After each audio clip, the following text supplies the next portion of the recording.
നമസ്കാരം. ഞാൻ LN ഉണ്ണികൃഷ്ണക്കുറുപ്പ്, ജ്യോതിഷപീഠം. ഇന്ന് ഞാൻ പറയാൻ പോകുന്നത് കേമദ്രുപയോഗത്തെക്കുറിച്ചാണ്.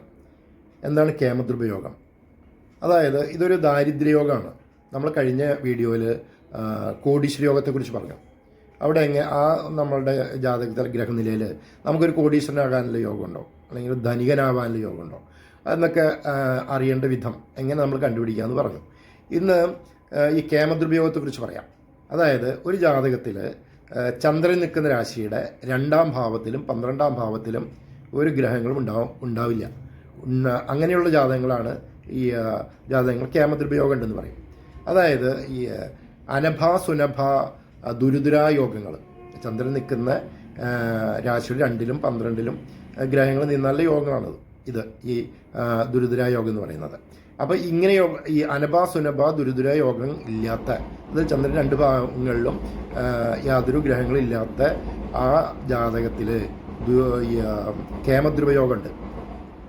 കേമദ്രുപയോഗത്തിൻ്റെ ഫലം എന്ന് വെച്ചിട്ടുണ്ടെങ്കിൽ എന്നും ദാരിദ്ര്യം അനുഭവിക്കുക, യാചകനാവുക, അതേപോലെ തന്നെ ദുഷ്ട കൂട്ടുകെട്ടുകളിൽ ഏർപ്പെടുക, മനസ്സ് എപ്പോഴും ചഞ്ചലമായിരിക്കുക, എപ്പോഴും മനസ്സിന് സുഖം ഉണ്ടാവാതിരിക്കുക, ക്രൂരകർമ്മങ്ങളൊക്കെ ചെയ്യുക, എല്ലാവരും വിട്ട് നിൽക്കുക, അതായത് ബന്ധുക്കളിൽ നിന്നും സുഹൃത്തുക്കളൊക്കെ വിട്ട് നിൽക്കുന്ന ഒരവസ്ഥ, ഏകാഗിയായിരിക്കുക. ഇതൊക്കെ നമ്മൾ ഈ കേമദ്രുപയോഗത്തിൽ പറയുന്നതാണ്. എന്നാൽ ഈ ആ ജാതകത്തിൽ തന്നെ കേസരി യോഗം, ചന്ദ്രകേന്ദ്രത്തിൽ വ്യാഴം നിന്നാൽ ഇതിനെ മറികടക്കാമെന്ന് പറയുന്നു.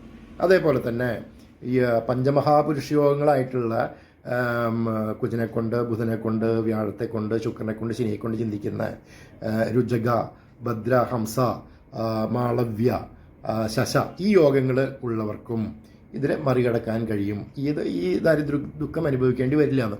എന്നാലും ഒരു രാജവംശത്തിൽ പിറന്ന ആളായാലും ഇങ്ങനെയുള്ളൊരു കേമദ്രുപയോഗമുള്ള ആളാണെങ്കിൽ യാചിക്കേണ്ടി വരുന്ന പറയുന്നത്.